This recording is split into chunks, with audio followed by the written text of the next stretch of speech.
We repeat what we don't understand. So long as we're unaware of the stories that we've grown up with, we will enact them in our adult lives. I think a lot of us have a desire to give the stories of our childhood a different ending.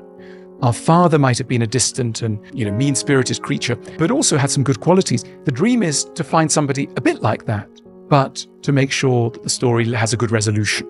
It's not merely a desire to repeat, it's a desire to repeat and give a better ending. But frequently, we don't get there. We see all around us people doing so-called crazy things. And we think we can step back and go, why are they doing that stuff? What's going on? Now, one way to look at it, and it's a kind of compassionate way to look at it, a lot of the stuff that looks crazy now once made a lot of sense. It was once probably a really clever thing to do.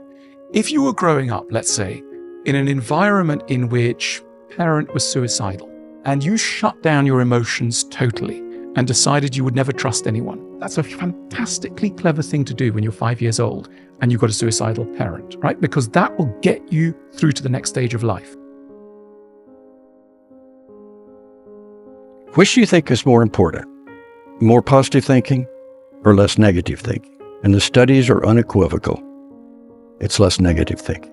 Really? About 70% of our negative thinking goes unperceived by us. It is so embedded in our day-to-day behavior. We're not even aware of it. We're not even aware of it. Positive thinking is important. And keep it up. Keep it high. But if you want to get your real knowledge, just cut down on the negative thinking. Cut it down, cut it down, cut it down. That's the villain voice. That's the critic in your head. That's the demotivator. That's the discounter. That's the one that raises the doubts.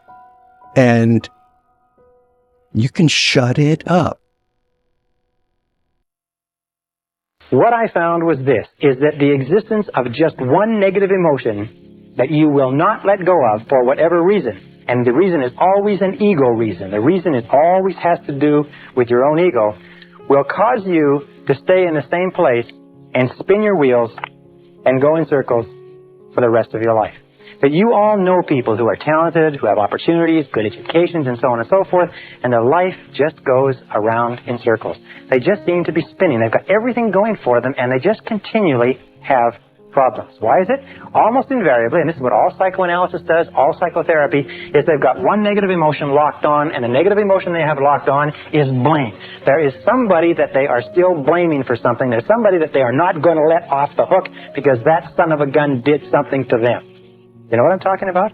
You know what I'm talking about, because we're all in the same boat. We're all human beings. The reason this makes sense to you and I is because we do have a tendency to fall in love with our suffering. We do have a tendency to gunny sack and to think that part of our humanity is all these negative emotions. We do have a tendency to see that other people are responsible. Other people have hurt us. They did cost us money. They did hurt us in a relationship. But the key to peak performance, the key to happiness, the key to success is to use the law of substitution and knock those negative emotions out of the box. By the very first time you think of anything that causes you any stress, you say, I am responsible. Wait a minute, I am responsible. I am responsible. I am responsible. I like myself and I am responsible. I like myself and I am responsible. And nothing outside of me is going to disrupt my peace of mind. I am in charge of my emotional life. I am responsible. You are responsible.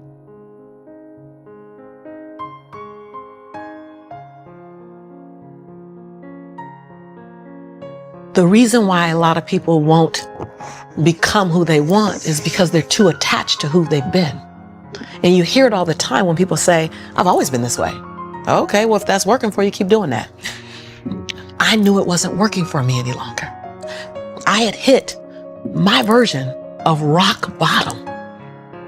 So I was willing to let go of everything and everybody. Another reason why people won't get there is because the doorway is for you to fit through. You trying to carry everybody else through, and you got to rescue you first. I am much more valuable to my family and to my community because I was willing to let them go through the door myself, teach myself, learn myself, condition myself, and then come back and get them. I'm much more valuable to them now.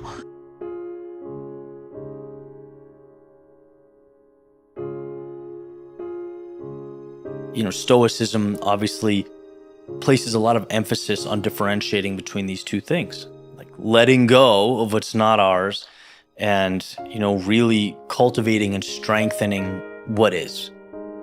And there's plenty of iterations. One of my favorites and one of the most common, most well-known is the serenity prayer. God, grant me the serenity to accept the things I cannot change, the courage to change the things that I can, and the wisdom to know the difference. It's that idea that you have within you a superpower, but you have to stop looking outside, right, and pointing at the sky for stuff that's just not yours, right?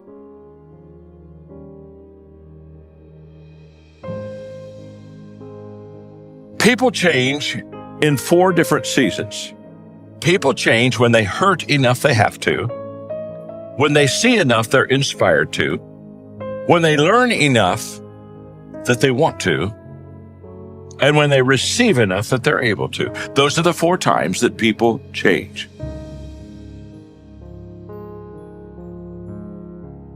Well, if you took on all the responsibility you could take on, and you faced everything that you needed to face, what would you be like? Who would you be? And how would the world transform around you? If the partial answer is, well, if I do that a little bit, things get a fair bit better, then the next question might be, well, what if you did that completely? It isn't obvious to me what the upper limit of that is. And when you see people bear their suffering nobly, there's nothing in that but good.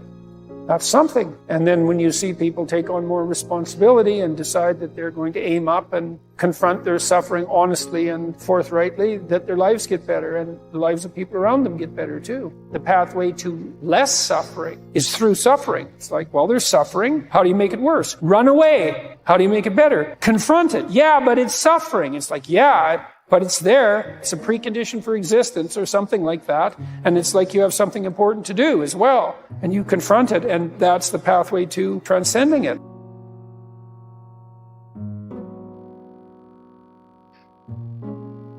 The man who refuses to surrender begins to see that defeat is only a form of transformation. Every pain that tried to break him was not his enemy. It was the sculptor. Every betrayal, every failure, every humiliation was carving away the parts of him that were never real. He thought the world was taking from him, when in truth, it was giving him form. Most men live as if they are holding their breath, terrified of the collapse. They build their lives on comfort, on validation, on the illusion of control. But the one who refuses to give up has already lost all of that. He has nothing left to protect. And that is precisely why he becomes powerful. The man who is not afraid to be broken can never truly be defeated.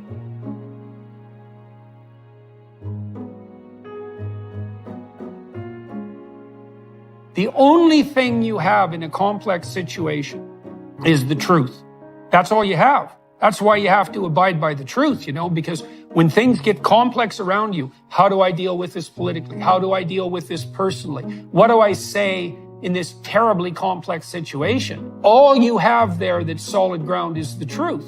And one of the things to reflect upon in relationship to that is that's also why you have to live honestly, because it's very hard to tell the truth if you're simultaneously worried that the evidence of your past misbehavior, your past deceitful misbehavior is going to come to light. And so the reason you abide by the truth is so that you can say what you have to say about what you've done and who you are. And you can do that under impossibly difficult circumstances. And possibly that will sustain you through that in circumstances where if that's not possible, you're just going to get crushed.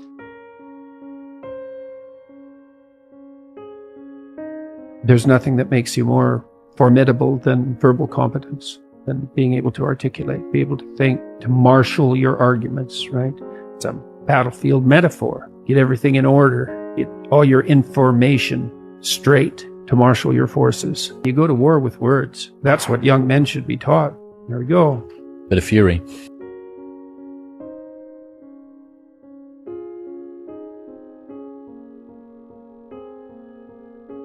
Here's what most people miss. Environment is stronger than willpower. You could be motivated, disciplined, and driven, but if you constantly surround yourself with people who are lazy, negative, and small-minded, they will eventually pull you down. Their doubts will become your doubts. Their limits will become your limits. Their vision will shrink your vision. Mediocrity is contagious. But so is excellence. When you walk with people who live with discipline, who think bigger, who act bolder, their energy rubs off on you, their habits shape you, their mindset elevates yours. Spend enough time with people who are growing, and growth becomes natural. Spend enough time with people who are stagnant, and stagnation becomes normal. I learned this lesson the hard way. Early in my life, I spent too much time with those who had no hunger, no vision, no commitment. And you know what happened? I picked up their habit.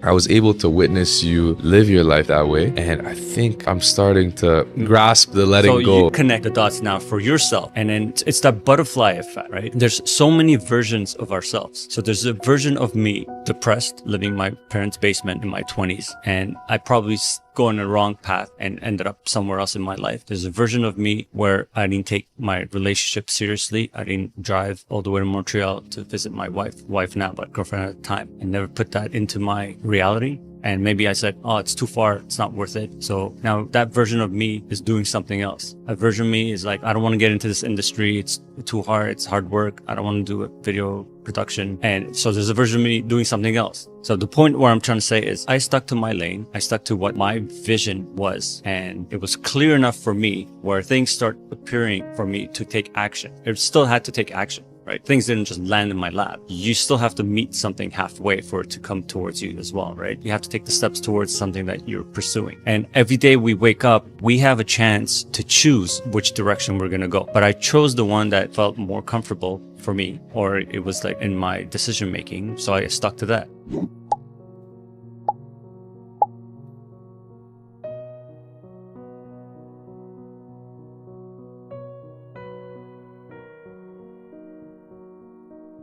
The first million is hard, but the second million is inevitable. The reason for that is this, it's not, as Jim Rohn used to say, he said, it's not becoming a millionaire that's important, it's the person that you must become in order to become a millionaire. Yeah. You have to become a completely different person. You have to develop character beyond 99% of the people in the world. You have to develop honesty and discipline and quality relationships and the willingness and the ability to work and set priorities and all kinds of stuff. Because without that, nothing is possible.